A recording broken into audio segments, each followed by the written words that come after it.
arteria maxilar en dos porciones. En un momento hablamos de la tercera. Solamente a modo de repaso. Nuevamente, esta es bonita.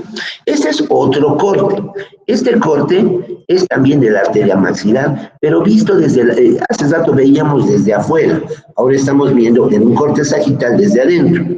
Y voy a encontrar la arteria carótida común, perdón, la carótida externa, la arteria temporal superficial y la arteria maxilar. Y lo que corresponde a la primera porción que pasamos, auricular profunda, timpánica anterior, meningia media, meningia accesoria y alveolar inferior o dentaria inferior. Sus 5 ramas de la primera porción. La segunda porción, temporal profundo anterior, temporal profunda posterior, arteria pterigoidea medial, arteria pterigoideo lateral y ramo macetérico. Bueno, el macetérico no lo encontramos, esta sería la arteria bucal. Y esta es la tercera porción, vamos a volver a este en un momento más. ¿De acuerdo? Por ser otra fosa esfenopalatina, primero la vamos a delimitar. En esta fosa infratemporal también vamos a encontrar nosotros el nervio mandibular. Nervio mandibular, tercera rama del nervio trigémino. Función sensitiva para las regiones de la cara y motora para los músculos masticadores. Agregamos 3 músculos más, además de los músculos masticadores. Músculo tensor del tímpano, músculo miloioideo y vientre anterior del músculo digástrico. ¿Ya? Encontramos entonces el nervio mandibular saliendo por el agujero oval y acompañándose de una arteria que es la arteria meningia accesoria. Ni bien sale, va a desprender un nervio que se dirige hacia la parte posterior, gira, rodea lo que es la articulación temporomandibular y va a ascender hacia arriba por delante de lo que es el conducto auditivo externo y la región temporal. Ahí ya tengo su nombre. Este nervio se llama aurículo temporal, ramo sensitivo del nervio trigémino, que me va a estar inervando de manera sensitiva la región lateral de la parte posterior de la región temporal, la región asociada de la rama de la mandíbula, excepto su ángulo, ¿ya? La porción anterior de la oreja, y por último se dirige hacia todo lo que representa el área mandibular. ¿Ya? El aurículo temporal da ramas para este sector o para la porción temporal posterior de la región temporal y la rama ascendente de la mandíbula. Luego, a desprender, bueno, quizás su primer ramo es este pequeño. Esta es la arteria meningia media. Cuando vemos el agujero espinoso, se describe que por este agujero pasa la arteria meningia media y un nervio que se llama nervio meningio recurrente, que se va, o meningio menor, que se va a introducir juntamente con la arteria meningia media por el agujero espinoso. Ramo sensitivo. Ahora vamos a sus ramos motores. Es casi igual, casi, que la representación de arterias, ya que el nervio mandibular, en el trayecto que se torna descendente, va a desprender nervios temporal profundo posterior, temporal profundo anterior. Si vemos esta rama, está saliendo ramificaciones para los músculos pterigoideos mediales y los pterigoideos laterales, que van a estar inervados también por esto. Y por último, va a desprender la arteria bucal, ¿ya? El nervio bucal, que se dirige hacia la boca, pero también este nervio me está inervando a un músculo extra, que es el músculo bucinador, el único músculo facial que no se encuentra inervado por lo que representa el nervio facial, sino por esta rama que es el nervio bucal, que inerva el músculo bucinador. Aurículo temporal, bucal. Tercera rama, lingual. Una de las más importantes, esta rama, porque es una rama muy gruesa del nervio mandibular, desciende hacia la región de la lengua. En su trayecto descendente tiene una no es anastomosa. Volvemos a decir, los nervios no se anastomosan como las arterias que comparten el flujo de sangre, sino se unen. El nervio, atentos a esta porción porque es muy difícil de comprender, no tan difícil, pero sí tiene su complicación.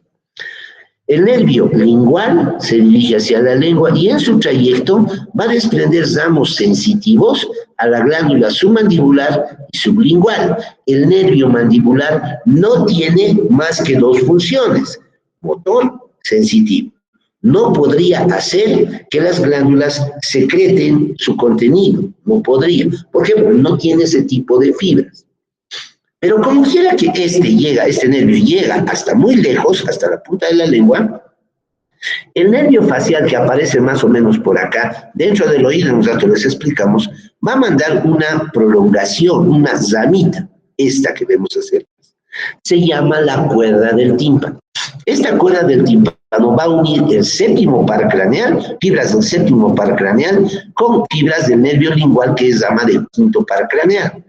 Y utiliza a este nervio para poder llevar fibras secretomotoras a la glándula submandibular y sublingual, siendo responsables de su sensibilidad el nervio mandibular y siendo responsable de su secreción secretomotora el nervio facial a través de este ramito que se lo denomina la cuerda del tímpano.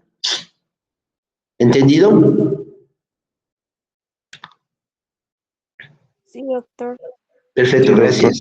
Entonces, el nervio lingual, una vez que se introduce hacia la región de la lengua, va a desprender ramas, así como nervio lingual hablamos, ya sabiendo que ya tiene fibras de la cuerda del tímpano, que van al ganglio submandibular y de ahí penetran a la glándula submandibular, que van al ganglio sublingual y de ahí a la glándula sublingual, pero otro grupo de fibras que también vinieron con la cuerda del tímpano, se va a dirigir y va a terminar o va a dar inervación sensorial, en este caso, a los 2/3 anteriores de la lengua.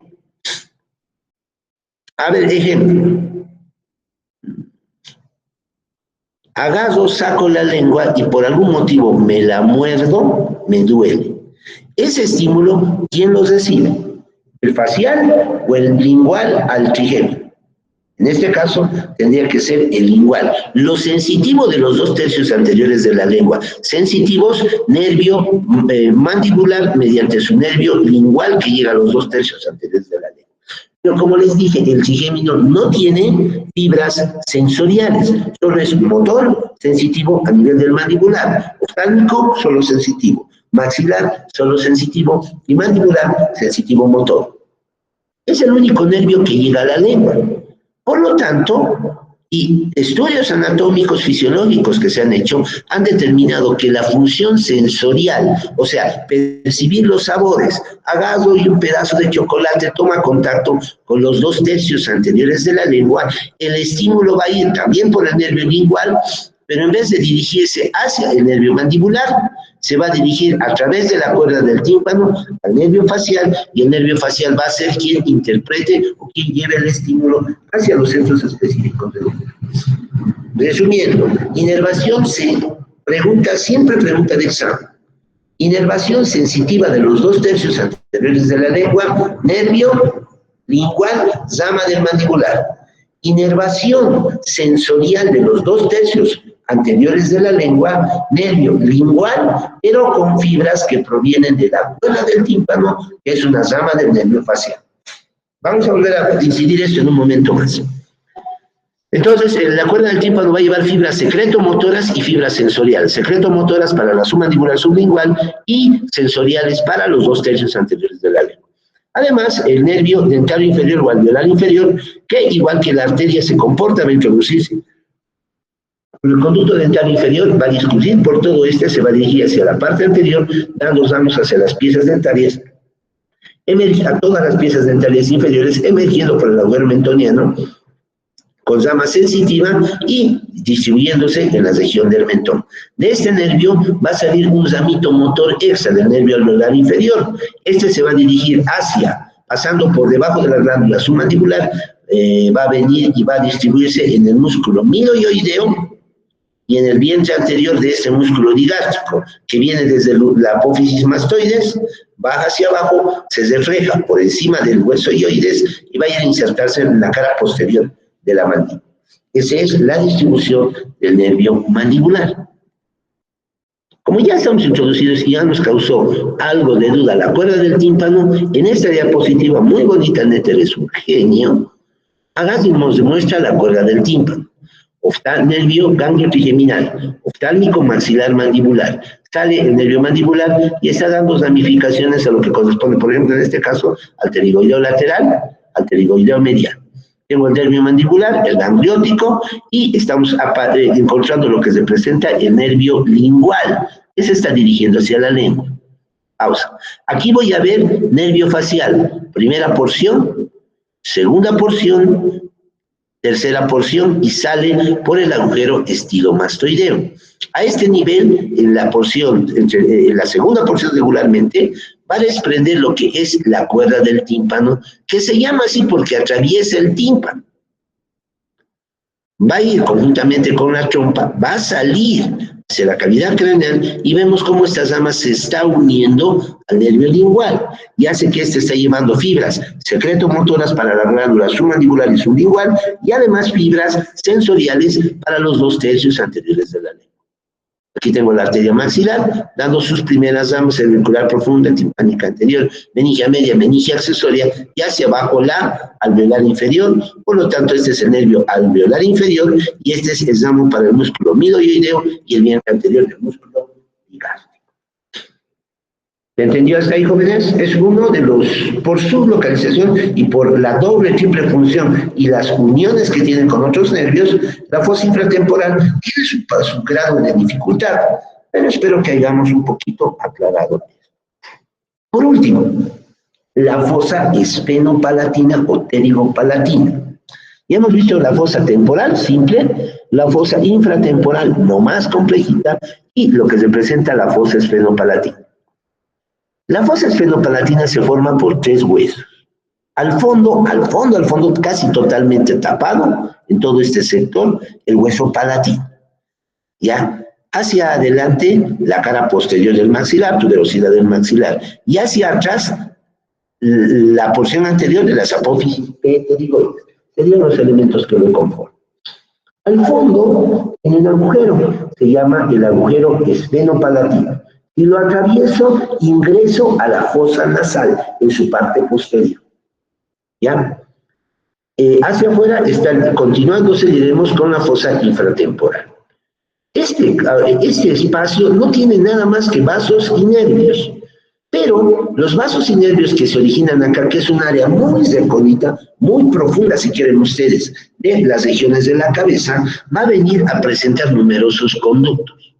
Para entender la tercera porción de la arteria maxilar y el nervio maxilar, es necesario mencionar qué orificios tiene. Diré orificios hacia atrás, 2 voy a mencionar. Uno, el conducto pterigoideo y segundo, el conducto faríngeo, que se dirigen hacia atrás. Hacia abajo, uno, que se va a volver luego en 2 en su interior. Se llama el conducto palatino mayor o descendente y los conductos palatinos accesorios, que dependen del palatino principal, o sea, 2 grupos. Hacia adelante, 2 grupos de agujeros. ¿Cuáles son? Lo que correspondería a los conductos dentarios inferiores o alveolares inferiores, primero, y segundo, al conducto infraorbitario, ¿ya? Y un agujero profundo que es el esfenopalatino. Un gamito más capaz, el conducto cigomático temporal, que se origina en la cara posterior del hueso cigomático. 2 hacia atrás, uno que se convierte 2 hacia abajo, 2 hacia adelante y uno profundo. 2, 4, 6, 7 agujeros o 7 conductos que se originan acá. Reitero, conducto pterigoideo, ramo faríngeo, conducto palatino descendente o palatino mayor, y de aquí se desprenden los palatinos accesorios. Hacia adelante, conductos alveolares pósteros superiores y lo que representa el conducto infraorbitario. Hacia el fondo, conducto o agujero esfenopalatino. ¿Sí he entendido?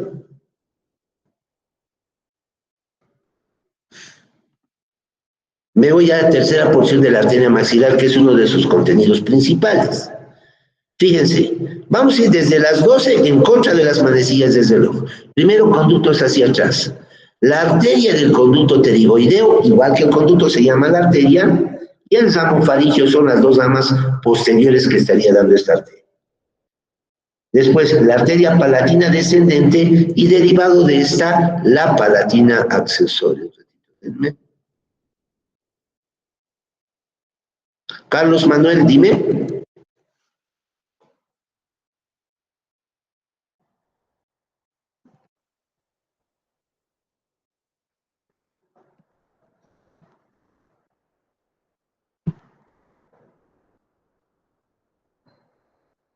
¿Alguien me quería hablar? O tal hora, ¿no eres alumno de primero? ¿No te has incorporado? ¿Qué pasó?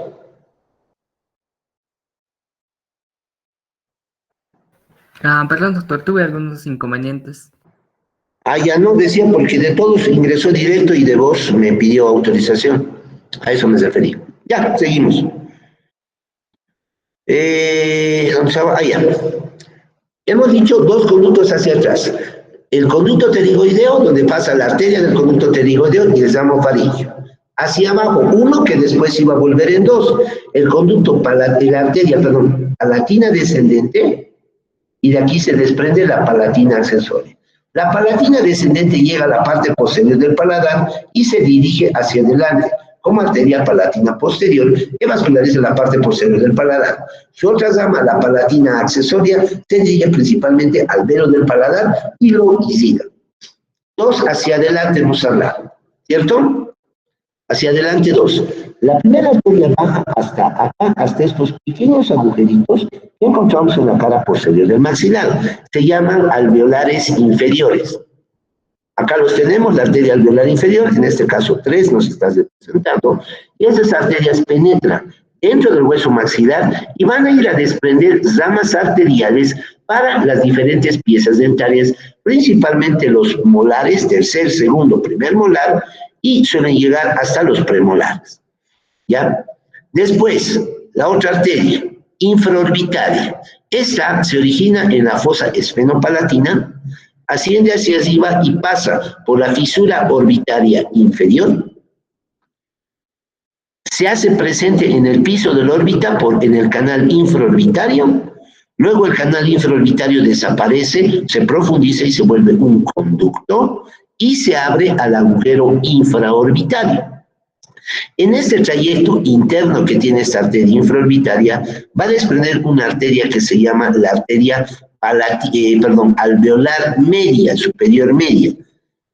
Otros autores no consideran que hay esta arteria, pero sí una tercera arteria que antes de salir como infraorbitaria va a desprender la arteria alveolar anterior. Esa alveolar anterior va a vascularizarme incisivo central, incisivo lateral, caninos y en caso de la inexistencia de este, a los premolares. De esta forma ya tengo cómo se están vascularizando todos los dientes. Dientes inferiores, la alveolar inferior, rama de la primera, rama descendente de la primera porción de la arteria maxilar. Y las arterias del maxilar divididos en alveolares pósteros superiores, ramas directas de la arteria maxilar, en esta porción, su tercera porción, y la alveolar anterior, que es rama de la infraorbitaria, que a su vez es rama de la tercera porción de la arteria maxilar. Por último, encontramos esta ramita. Es particular por su trayecto, es complicadito su trayecto y se le denomina la arteria esfenopalatina. La arteria esfenopalatina, que es esta, va a dirigirse hacia adentro pasando por los músculos pterigoideos y va a penetrar en este agujero. Se llama el agujero esfenopalatino. Hace un momento dijimos que este agujero va a comunicar con las fosas nasales en sus porciones postero-inferiores. Entonces nos volvemos hacia atrás. 1, 2, 3. Adelante, creo que era. No, ¿dónde está? Ah, sí, José, es esta.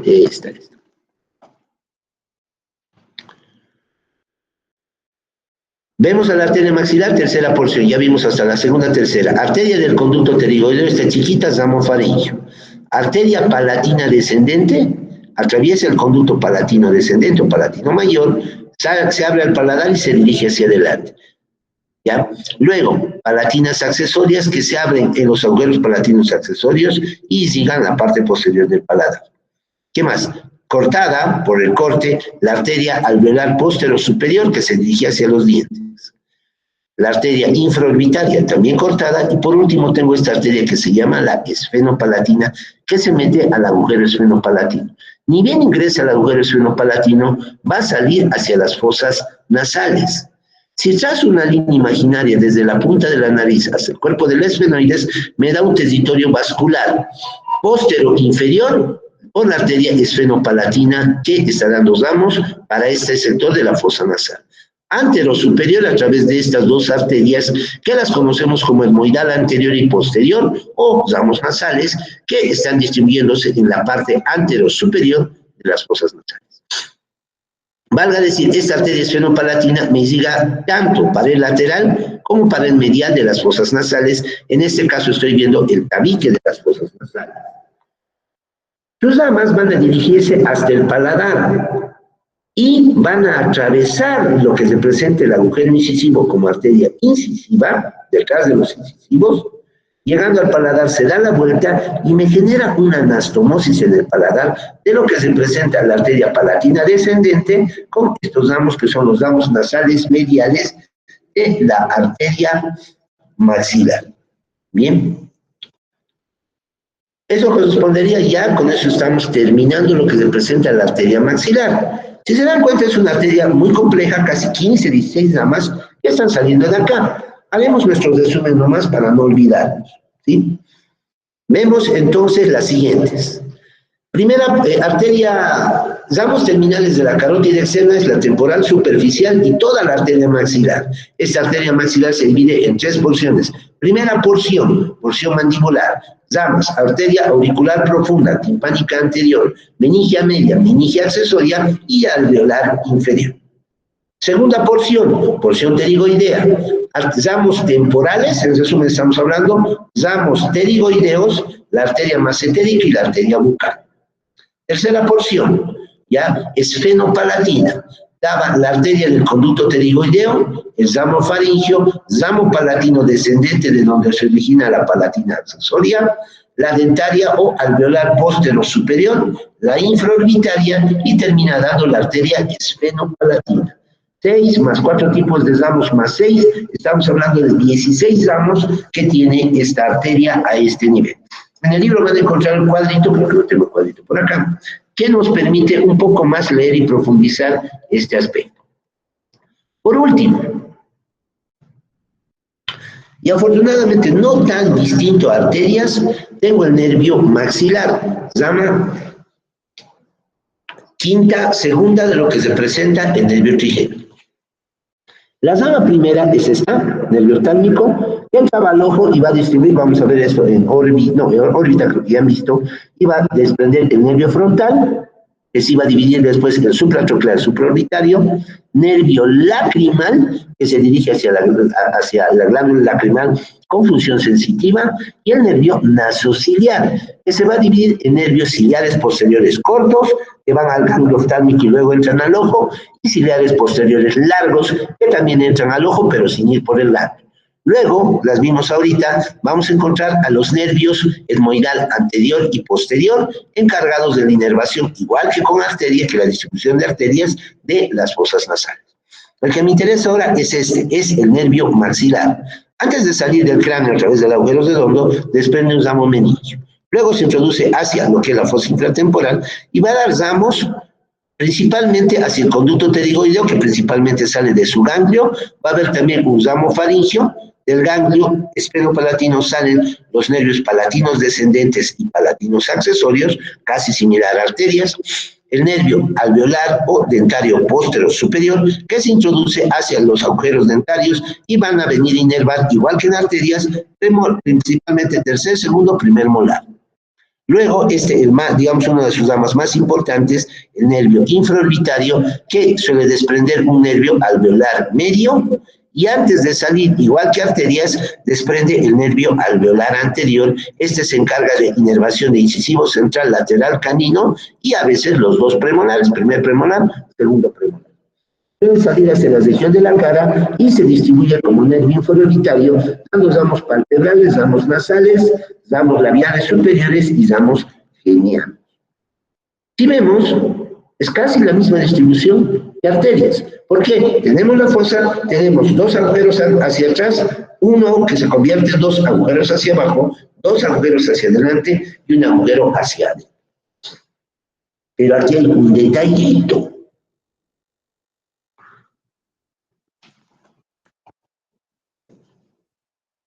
Este.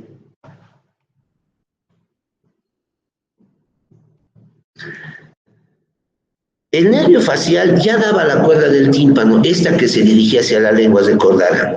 Da otros ramos de unión también para el maxilar.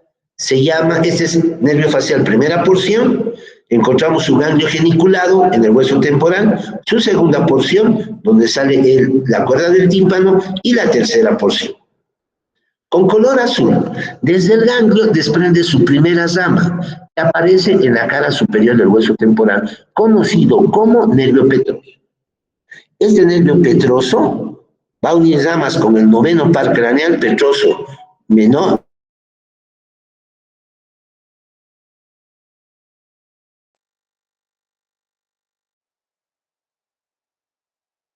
petrosos mayores, hace sinapsis en el ganglio esfenopalatino, ahí me quedo, aquí, y esas ramas como que suben hacia arriba y se van por el nervio cigomático temporal, que se va a dividir, el nervio cigomático que da rama cigomático facial, y cigomático temporal.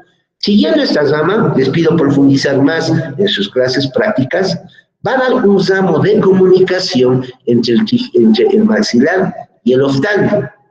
Y las fibras de acá van a venir hacia la glándula lacrimal. Reitero, el nervio trigémino no tiene fibras secretomotoras, solo sensitivas, oftálmico y maxilar. Pero el único nervio que llega hacia la glándula lacrimal es el lacrimal. Por lo tanto, esta ramificación que les menciono, nervio petroso, lleva dos tipos de fibras, del facial, lacrimomuconasal, secreción lacrimal y de fosas nasales, ¿ya? Es el principal, que va a venir hacia la fosa esfenopalatina, va a salir con este nervio cigomático y me va a inervar secretomotoramente a la glándula lacrimal. Dicho de otra forma, la glándula lacrimal sensitivo, nervio oftálmico, a través de su rama lacrimal, la normalita. Toda esta rama bastante rara, a través del nervio petroso, dependiente del nervio facial, y con ramas del glosofaringio, van a venir a inervarme secretomotoramente a la glándula lacrimal. Ya deben estar asustados por tan largo de este tema. Descansamos, nos pasamos a la otra. Articulación temporomandibular. Una articulación, digamos, la única articulación móvil de lo que se presenta a la cabeza, se clasifica, tiene clase, género, superficies articulares y medios de unión. Clase sinovial porque es una articulación que se mueve y está reforzada por una cápsula articular. Género. La articulación temporomandibular como si fuera una bisagradita de puerta, debido a que es un solo hueso con dos superficies articulares, se tiene como género o como tipo bisagra o bisagra modificada. ¿Ya? ¿Qué cosa con qué cosa se une? Acá vamos a encontrar tres elementos de unión. Primero, el cóndilo de la mandíbula,